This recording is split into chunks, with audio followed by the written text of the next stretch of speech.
अकाल तख्त के जत्थेदार हरप्रीत सिंह ने कहा है कि अगर हिंदू राष्ट्र की बात सही है तो फिर सिख राष्ट्र की बात करने में क्या गलत है। हमारे साथ बीजेपी के वरिष्ठ नेता प्रवक्ता आरपी सिंह जी हैं। लगातार ऐसे मुद्दों पे प्रखर और मुखर होकर बोलते हैं। सर, इस बयान को किस रूप में आप देखते हैं? देखिए, इस देश में ना हिंदू राष्ट्र, ना सिख राष्ट्र, ना कोई और राष्ट्र। ये राष्ट्र हमारा अंबेडकर जी के द्वारा बनाए गए संविधान के द्वारा चलने वाला राष्ट्र है और उसी के अंतर्गत जिस जिसको जो जो सुविधाएं हैं, जो जो प्रावधान है, उसके अनुसार ही चलेगा। परंतु जत्थेदार साहब का कहना है कि हिंदू राष्ट्र की बात थी तो सिख राष्ट्र क्यों नहीं। अरे भैया, सिख राष्ट्र भी मंजूर है इस देश में, खालसा राष्ट्र भी मंजूर है। जो खालस हो, जो समाज की चिंता करे, वो राष्ट्र मंजूर है। और आज प्रधानमंत्री मोदी जी तो उसी रास्ते पर चल रहे हैं, समाज में अंतिम व्यक्ति की चिंता कर रहे हैं। वो राष्ट्र खालसा राज था, जहाँ वो सिख राष्ट्र वो था जिसमें गौ पे प्रतिबंध था। अगर ऐसी बात करते हैं जैसे हत्या पे, गौ हत्या पर, माफी चाहता हूँ, गौ हत्या पर प्रतिबंध था। और जत्थेदार अकाल तख्त इस प्रकार की बातचीत करते हैं इस पर गौ हत्या पर प्रतिबंध लगे तो स्वागत है। अगर ऐसे सिख राष्ट्र की बात करते हैं जहाँ पे मंदिरों की भी चिंता की जाती थी और काशी के मंदिर के लिए महाराजा रणजीत सिंह ने कितने टन सोना दिया था, अगर ऐसा सिख राष्ट्र है तो इससे बढ़िया बात क्या हो सकती है। परंतु प्रधानमंत्री मोदी जी सब वही कर रहे हैं जो सिख राष्ट्र की कल्पना हो सकती है, जो इस देश के हित की बात हो सकती है, उसकी वो चिंता कर रहे हैं। करतारपुर का कॉरिडोर खोलना, ये कभी किसी ने सोचा नहीं था। जहाँ गुरु नानक देव जी का जो प्रकाश उत्सव गया, इस बढ़िया ढंग से मनाना, ये कभी किसी ने सोचा नहीं था। सबको इंसाफ मिले, जो इंसाफ सिखों को कई साल नहीं मिल सका। वो सज्जन कुमार आज जेल में है, वो सिख राष्ट्र की कल्पना में ठीक उतरता और मोदी जी ठीक उस बात पे खरे उतर रहे हैं। तो मैं हरप्रीत सिंह जी कहूँगा कि इस द्वंद्व में न पड़े कि क्या राष्ट्र है, क्या जो सत्ता में लोग हैं वो सिखों की चिंता कर रहे हैं या समाज के सब वर्गों की चिंता कर रहे हैं, ये देखें। तो आरपी सिंह जी, आपको लगता है कि चाहे हिंदू राष्ट्र या सिख राष्ट्र, इन दोनों में कोई भेद नहीं है, कोई अंतर नहीं है, और इस तरह के बयान क्या भावनाओं के अनुकूल है या भावनाओं के विपरीत जा रहे हैं? वो कुछ लोगों की भावनाओं के मद्देनजर रखते हैं, परंतु उनको ये समझ में आना चाहिए कि अगर वो सिख राष्ट्र, महाराजा रणजीत सिंह का राज्य, अगर उस कल्पना को देखते हैं तो उससे अच्छी कल्पना नहीं हो सकती। हम तो कहते हैं महाराजा रणजीत सिंह का राज्य बहुत अच्छा राज्य था।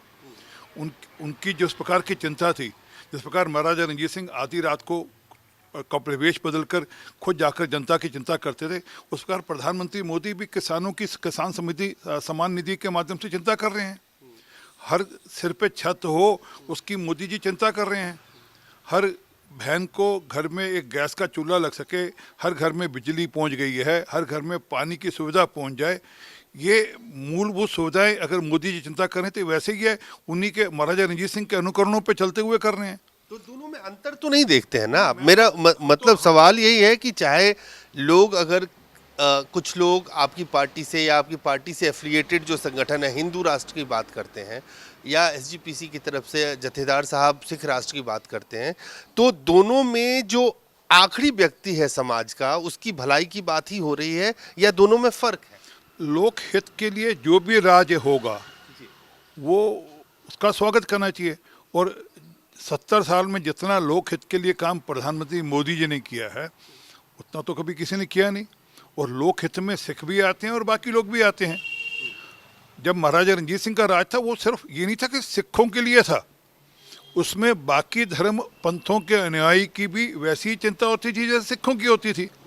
और उनके यहाँ, उनके राज्य में उनके जो मंत्रिमंडल था, उसमें हर जाति, हर वर्ग के लोग आते थे। परंतु एक डुगडुगी बजाने के लिए अच्छी बात नहीं। हम तो चाहते हैं कि आप बात करिए और उसमें आपके दिमाग में और कोई कल्पना हो, जो चीज़ें छूट रही हों वो आप बताइए। उसको मोदी जी अच्छी होंगी तो उसकी भी चिंता कर सकते हैं, क्यों नहीं कर सकते जी। मैंने अभी कहा कि जिस प्रकार का काम प्रधानमंत्री मोदी जी ने पिछले 7 से 8 साल में किया है, उस प्रकार का काम पिछले 70 साल में नहीं हुआ। आज गाँव में बैठे हुए व्यक्ति तक आयुष्मान भारत की स्कीम जाती है, जिसमें उसकी सेहत के लिए, लाभ के लिए 5 लाख तक का इंश्योरेंस है। ये सिख राष्ट्र की कल्पना थी, ये महाराजा रणजीत सिंह की कल्पना थी। उन कल्पनाओं को अगर मोदी जी पूरा करें तो उनका स्वागत करना चाहिए।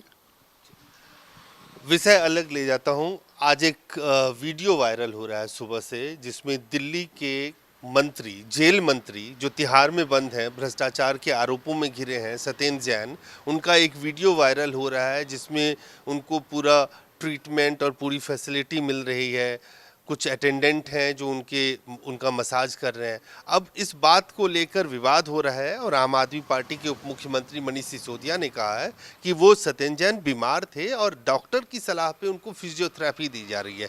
फिर क्यों आप लोग इतना बवाल मचा? वो आपको जो वीडियो आए हैं वो आपको तिहाड़ जेल के लग रहे हैं, किसी फार्म हाउस के लग रहे हैं?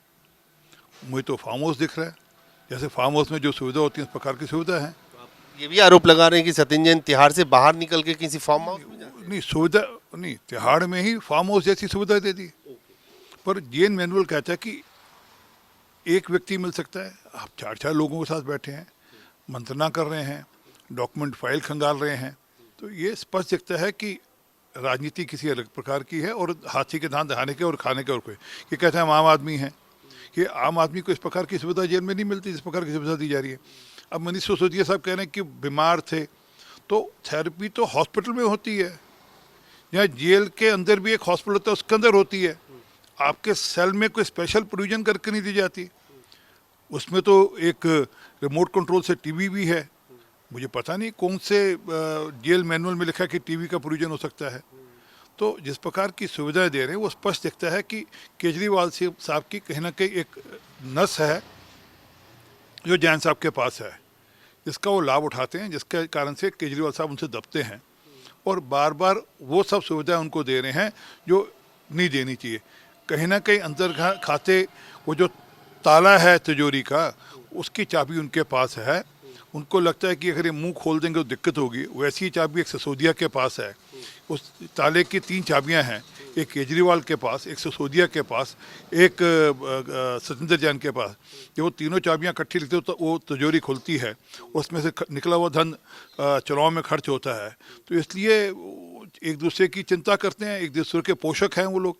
परंतु जो सच है कि इन्होंने जेल मैनुअल की धज्जियाँ उड़ाई हैं।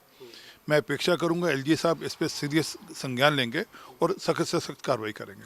थोड़ी चिंता आप लोग भी करेंगे क्योंकि तिहाड़ जेल दिल्ली में है और सीधे दिल्ली पुलिस के अंदर, और दिल्ली पुलिस सीधे गृह मंत्रालय के अंदर।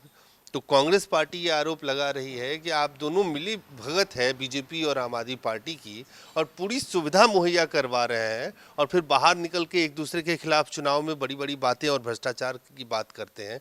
तो ये थोड़ी जिम्मेदारी बीजेपी को भी लेनी पड़ेगी। जो कांग्रेस के प्रवक्ता है, जहाँ कांग्रेस के जो लोग ये कह रहे हैं, शायद उनकी समझ में कमी है। जहाँ वो दिल्ली के संविधान को जानते नहीं। दिल्ली के संविधान के अनुसार से जेल जो है उस दिल्ली सरकार के अंतर्गत आता है। उसका केंद्र सरकार से, पुलिस से कुछ लेना देना नहीं। अधिकारी पुलिस के होते हैं, परंतु पूरा का पूरा जो प्रशासन है, जेल प्रशासन है, वो दिल्ली सरकार चलाती है। इसलिए जो कुछ हो रहा है, कोरा धंधा या गोरख धंधा जो हो रहा है, वो सबका सब अधिकारी तो दिल्ली पुलिस के हैं ना। नहीं, तो दिल्ली पुलिस के अधिकारी होने के बावजूद भी उनकी रिपोर्टिंग दिल्ली सरकार को होती है। अब दिल्ली के अंदर जो अधिकारी काम करते हैं वो सेंट्रल उससे आते हैं, पुल से आते हैं, परंतु रिपोर्ट तो वो मुख्यमंत्री को करते हैं। इसी प्रकार जो अभी डीजी सस्पेंड किए गए वो इसलिए किए गए क्योंकि वो इसमें लिप्त पाए गए हैं। वो एलजी साहब ने सस्पेंड कर दिए और अभी कुछ 83 के लगभग ऐसे और अधिकारी जिन पे कार्रवाई हो रही है। माफ़ी चाहते तो सस्पेंड, उनको बदल दिया गया। तो इसलिए ये जो पूरा का पूरा मामला है दिल्ली सरकार के अंतर्गत आता है और दिल्ली सरकार के आदेश अनुसार होता है। मेरा तो कहना ये है कि वो जो कागज़ पढ़ लिख रहे हैं, क्या वो कुछ ऐसा तो नहीं मामला कि जेल में बैठे बैठे जो उन्होंने बाकी जेल के जो और कैदी हैं उनके साथ जो डील की हैं उसके कुछ एग्रीमेंट साइन हो रहे हों। जी धन्यवाद। बहुत गंभीर आरोप। आरपी सिंह जी, बीजेपी के वरिष्ठ नेता प्रवक्ता, कह रहे हैं कि सीधे तौर पे जो जेल है वो स्टेट सब्जेक्ट है और कहीं ना कहीं खुद जेल मंत्री जो इस वक्त जेल में बंद है और उनको इस तरह की जो ट्रीटमेंट दी जा रही है उसको लेकर एलजी सख्त कार्रवाई कर रहे हैं। कैमरामैन फिरोज के साथ अजय झा, दैनिक सवेरा, दिल्ली।